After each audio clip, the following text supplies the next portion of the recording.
Salut à tous, c'est Xéon. J'espère que vous allez bien. Comme vous avez pu le voir dans le titre, je vais vous montrer comment on polit une pièce de moto ou autre.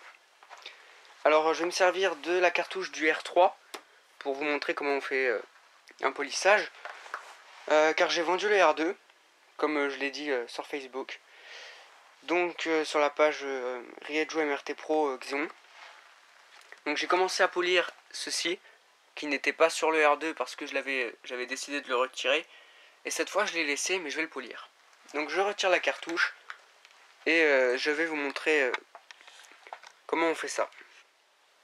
Voilà la partie de la cartouche que j'ai déjà eu le temps de faire, donc le bitonio.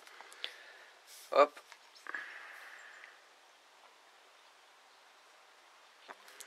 Donc maintenant on va passer à la partie, le corps de la cartouche, quoi, la cartouche en elle-même, cette partie-là. Donc celle-là, ça prend pas mal de temps, parce que c'est de l'alu brossé. Donc pour ceux qui voient un peu ce que c'est que l'alu brossé, c'est-à-dire que il y a plein de petites rainures, de petites fentes. Donc ça veut dire qu'il faut partir avec un grain assez gros pour atteindre la profondeur des fentes, voilà. Sans quoi vous allez polir une partie, mais ça vous fera plein de petits traits quand même au niveau du polissage. Donc il faut partir avec un grain assez gros. Voilà. Donc c'est parti. Donc là on se retrouve sur l'établi, donc qui est très en bordel, voilà. C'est là-dedans que je travaille.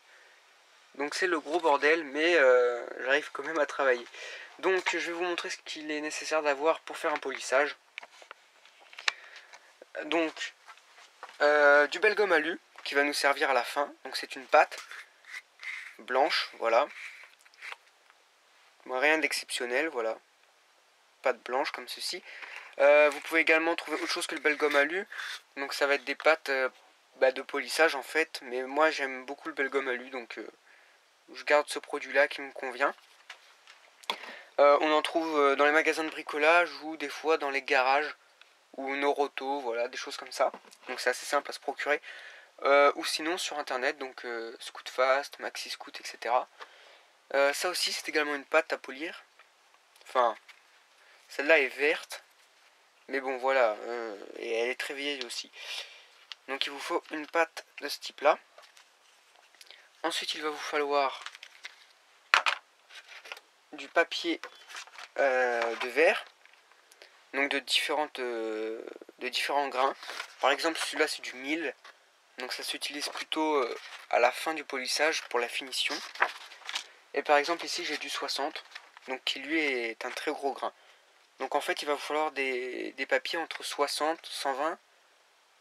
Vous partez de 60 ou de 120 en fonction de la pièce que vous avez à faire. Et vous allez jusqu'à 2000. Donc vous faites 60, 120, 300, 400, 600, 800, etc. Jusqu'à 2000. Voire plus, mais ça m'étonnerait. Il n'y a pas vraiment besoin d'aller au-dessus. Et en plus, déjà au-dessus de 1000, c'est dur de trouver des papiers de ce type-là. La spécificité des papiers quand on arrive à 1000 ou à 800 même, à partir de 800 il vaut mieux commencer, c'est qu'il faut mouiller le support. Donc vous mouillez soit directement la feuille, soit vous mouillez la cartouche, enfin l'objet à polir, vous le mouillez et ensuite vous frottez. Voilà, donc je vous montrerai tout ça en vidéo juste après. Donc là j'ai pu passer les papiers de 60, 120, 360 et 400. J'aurais préféré avoir du 300, mais bon, voilà, je fais avec ce que j'ai. Donc, je vais vous expliquer. Donc là, vu que je vais arriver à 800, je vais mouiller le papier et la pièce, donc avec de l'eau. Je vous conseille de prendre de l'eau chaude. Moi, je préfère faire à l'eau chaude. Je trouve que ça fonctionne mieux. Voilà. Et deuxième chose, c'est quand vous frottez, en fait, le métal a un sens. Donc comment dire, je vais prendre du 800, je vais vous montrer.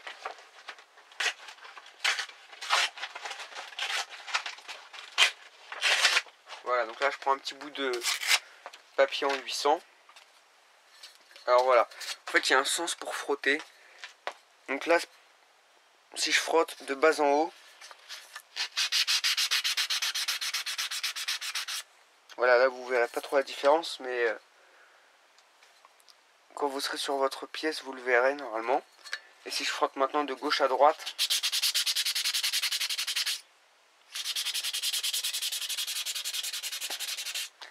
eh bien ça ne fait pas le même effet en fait. L'effet n'est pas le même, c'est-à-dire que le métal a un sens. Et il y a un endroit normalement qui devrait plus briller si vous frottez de gauche à droite ou de bas en haut. Donc sur la vidéo je pense qu'on voit pas trop, mais quand je frotte de gauche à droite, ça brille légèrement plus. Voilà. Donc du coup ce que je vous conseille de faire, c'est une fois que vous avez trouvé le sens, vous passez au début, vous frottez par exemple pour moi de bas en haut, et ensuite quand vous terminez, vous allez frotter dans le bon sens. Voilà, donc après ça c'est... Moi je fais comme ça. Donc c'est surtout important pour le dernier passage, quand vous passez avec votre dernier grain là, c'est important de passer dans le sens du métal pour que ça brille vraiment, et ensuite passer votre belle gomme alu. Donc là je vais mouiller la pièce et je vais passer au grain de 800.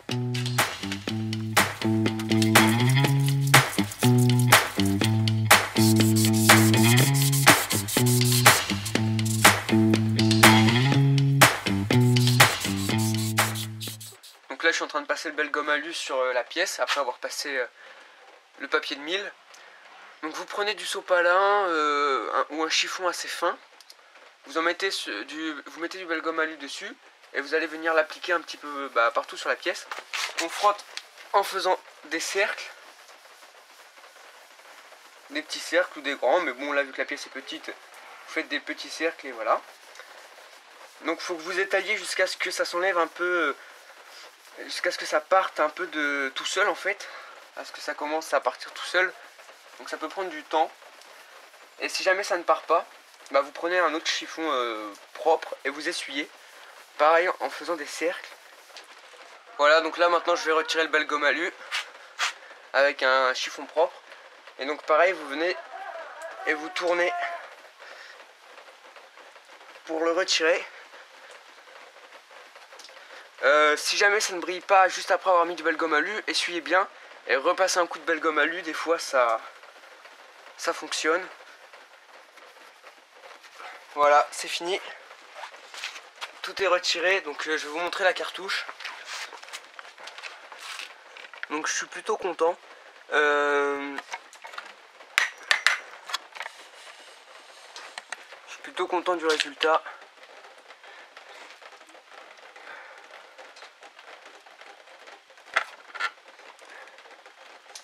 Je préfère celle-là à celle que j'avais avant encore. Je la trouve encore mieux.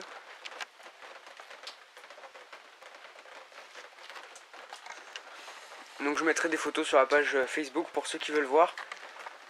Donc là il pleut, je peux pas la sortir. Mais ça rend super bien. Donc là il y a de la couleur.